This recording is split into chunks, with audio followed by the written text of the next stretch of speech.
Jelas itu. Apakah slide yang ditampilkan sudah muncul di setiap layar peserta?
Semua Pak.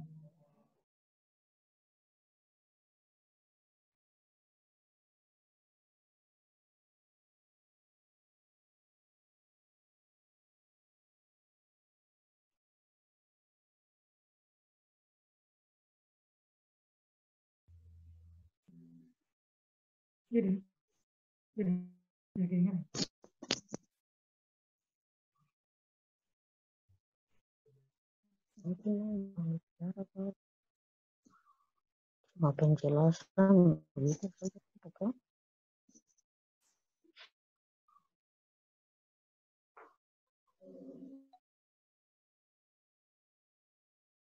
Sudah dinyatakan disiplin berat 2 bulan 1 minggu.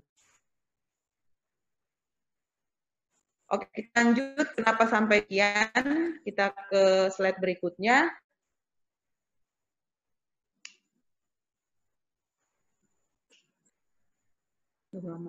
Ya, oke.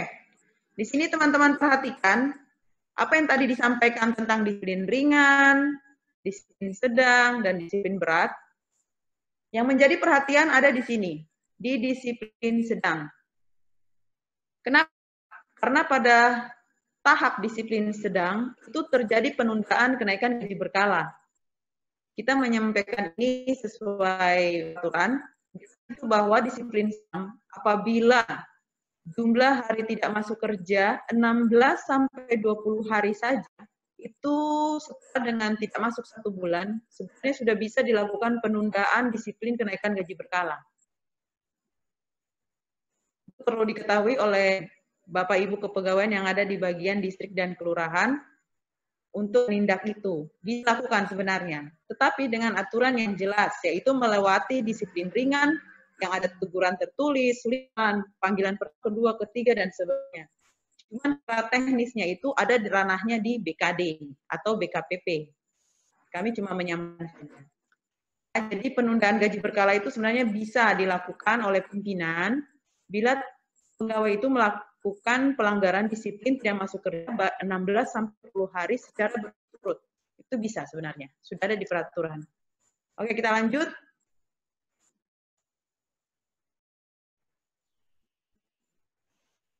Ya. Persyaratan usul kenaikan gaji berkala itu simple, hanya 1 rangkap. Dan di situ wajib disampaikan harus disertakan dengan pengantar dari kabak, kepala distrik atau lurah. Kenapa? karena terkait dengan masalah disiplin sedang tadi. Kami benar-benar harus bertanya kepada pengusul KGB di bagian mana surat pengantar, karena pengantar ini adalah dasar di mana seorang PNS bisa disetujui, bisa dilakukan kenaikan gaji berkalanya. Di dinasnya itu ada penundaan atau memang dia malas atau dia kena disiplin, kita menyampaikan dia proses kenaikan gaji berkala. Jadi apabila pengantar itu ada, suka tidak kita buat. Yang jadi permasalahannya adalah orang-orang atau PNS yang mengajukan KGB tanpa menyertakan surat pengantar. Itu kemungkinan ada sesuatu di balik itu. Jadi kita menanyakan mana surat pengantar, itu dasarnya. Terus yang kedua, SKP 1 tahun terakhir jelas memang harus ada. Lalu SK pangkat terakhir, SK pangkat terbaru, SK pangkat terakhir. Kemudian SK akhir ini bisa tidak adanya sampai di pangkat akhir bisa. Tapi kalau yang sudah pernah mengajukan KGB harus menyertakan SK berkala terakhir. Dengan catatan KGB ini dapat dihitung 2 tahun dari CPNS. Misalnya CPNS itu tahun 2010, berarti pada tahun 2012 boleh KGB, gitu ya. Kemudian itu pun harus persetujuan dan dia bisa mendapatkannya sesuai peraturan perundangan seperti disiplin tadi. Kemudian perkenankan usul KGB apabila TMT KGB sama dengan bulan TMT UKP. Misalnya TMT KGB-nya itu bulan April, kenaikan gaji berkala kenaikan pangkatnya bulan April, tidak boleh ngusul. Misalnya dia TMT KGB-nya bulan Oktober dan berkalanya naik pangkatnya pun bulan Oktober di tahun itu, tidak boleh. Bulan luar itu semua mau pada sebelum, sedang dan sesudah itu boleh mengajukan KGB. Ya. Lanjut. Ini ada lama sekali. Ya. Ini adalah staff kami di bagian organisasi, jadi sudah ada penanggung jawabnya masing-masing. Seperti sekretariat itu handle oleh Saudara Paul, 9 kelurahan, penanggung jawabnya dihandle oleh Ibu Lea Watova, distrik Manokwari Utara, Timur Barat, dihandle oleh Ibu Stella, kemudian Manokwari Selatan, Tanah Rubu, Parmare, distrik dan Pravi dihandle oleh Badarudin. Hal yang berhubungan dengan masing-masing OPD yang bersekdahan maupun dapat langsung menghubungi teman-teman yang di organisasi tanggung jawab resminya. Lanjut. Kami akan cerita sedikit kenapa sampai KGB itu agak lama atau gimana selama itu belum di SOP kan seperti inilah kami. Langkah-langkah yang terjadi adalah bahwa KGB itu ada surat pengantar dulu, syarat lengkap, kemudian kami catat di buku agenda, lanjut, tanggung jawab akan memproses SK KGB, koreksi oleh saya sendiri. Dan prosesnya itu, bila salah perbaiki, salah perbaiki. Gitu. Terus diparaf oleh saya, diparaf oleh Kabak, diparaf oleh asisten 3, kemudian terakhir ditandatangani oleh Sekda. Itulah yang penandatanganan atas itu agak lama. Setelah kami akan membuat agenda, kemudian setiap penanggung jawab akan menghubungi Kasubag Kepegawaian bersangkutan. Kenapa kami senang sekali berhubungan dengan Kasubag Kepegawaian? Supaya Kasubag Kepegawaian ini bisa mengupdate, oh pegawai saya ini sudah naik kaya di bulan apa kayak gitu. Kan dia biasanya ngambil instan. Disampaikan juga lewat instansi. Mungkin aktivitas masing-masing dari BD menyerahkan KGB itu secara resmi atau apel misalnya, itu kan juga budaya kerja. Itu penghargaan kepada teman-teman yang sudah mencapai 2 tahun diberikan penghargaan, ini loh KGB-nya kayak gitu. Lanjut. Setelah itu kita akan menghubungi Kasubag Kepegawaian, Dan Kasubag Kepegawaian akan meminta kepada yang atau Kasubag, kami penanggung jawab meminta Kasubag Kepegawaian untuk mengcopy SK itu rangkap 10. Kami minta tolong itu karena terbuka saja bahwa di bagian organisasi itu PA rutinnya belum backup untuk kepegawaian, hanya lebih membackup pada proses pelemahan tata laksana tata kerja Anja. Oke, kemudian setelah itu kami akan minta 10. Kenapa? Karena lembar itu akan lembar yang akan dikembalikan ke dinas yang bersangkutan atau yang dinas bersangkutan, dan 7 rangkap lagi akan kami simpan untuk ditembuskan kepada perwakilan tembusan yang dalam surat. Jadi 6 bulan sekali, 1 tahun sekali, teman-teman dia akan mengirimkan tembus seperti itu. Lanjut, kita langsung masuk di perhitungan. Teman-teman harap menyiapkan daftar gajinya. Daftar gaji yang sudah minta tolong di print tadi. Oke. Saya mau send lagi dulu. Ini sudah mau tinya. Jadi, unmute semua. Saya mau cek kembali. Mereka pasti masih aktif di luar.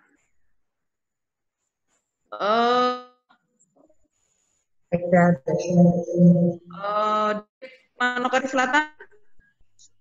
Bisa dengar suara saya? Ibu Marta?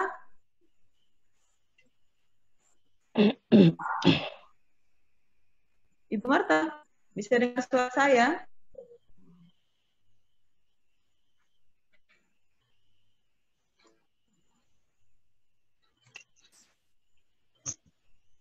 Bagian humas ada? Masih ada?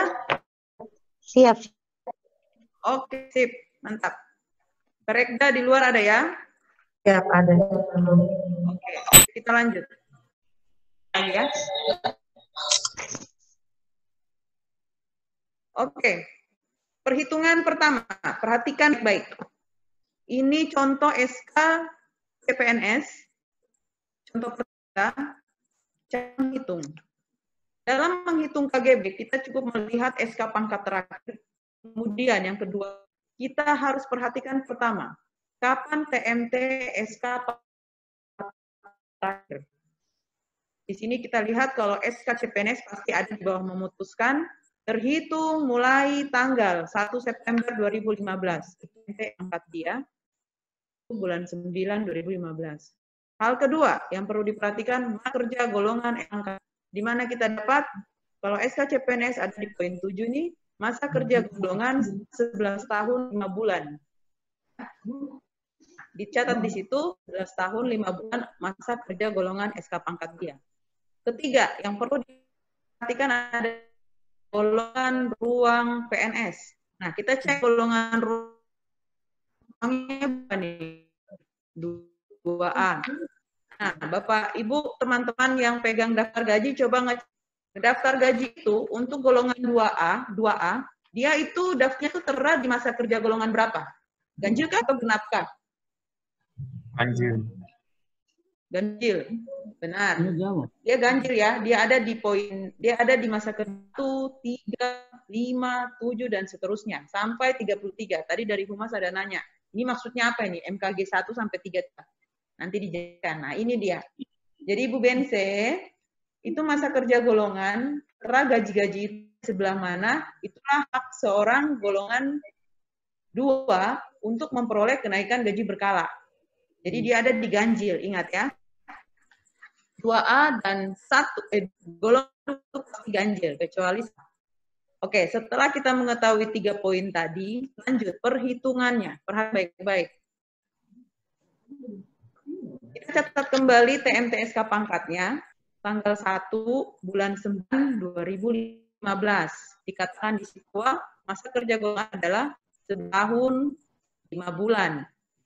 Seperti disampaikan bahwa seorang S bisa mendapatkan KGB apabila telah mencapai 2 tahun.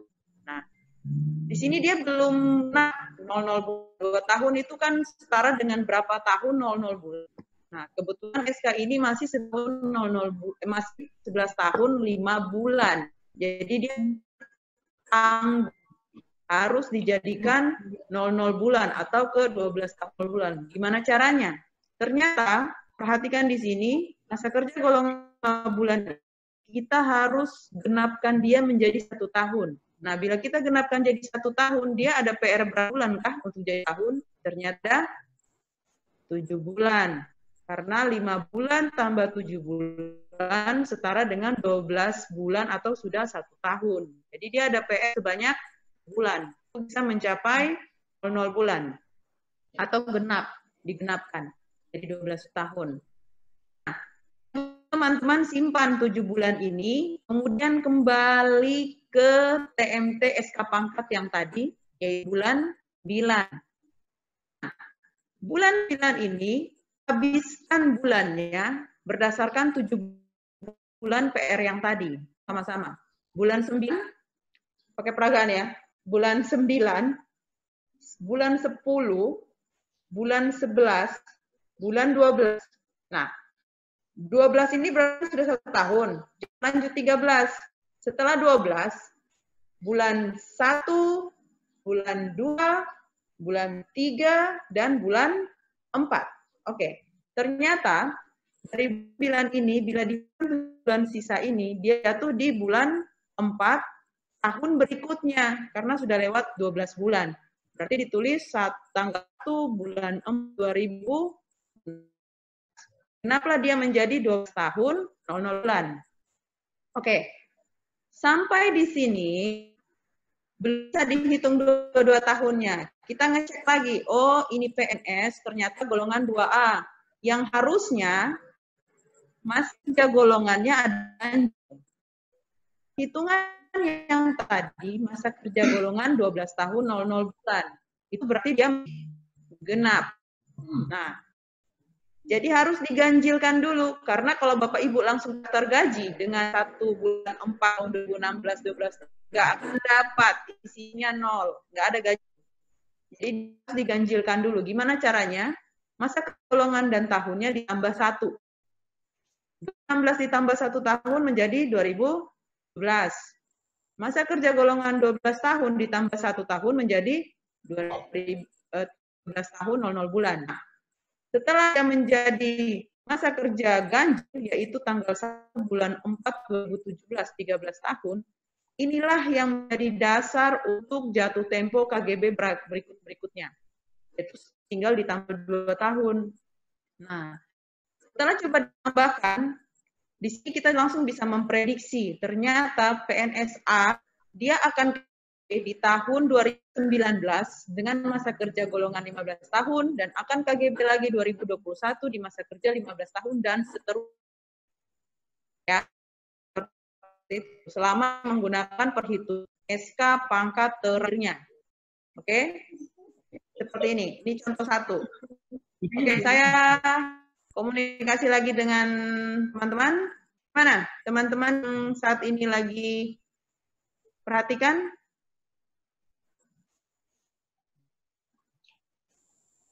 Paham dengan contoh 1? Iya. Paham. Oke, kalau paham, kita lanjut ke contoh 2, biar semakin lincah.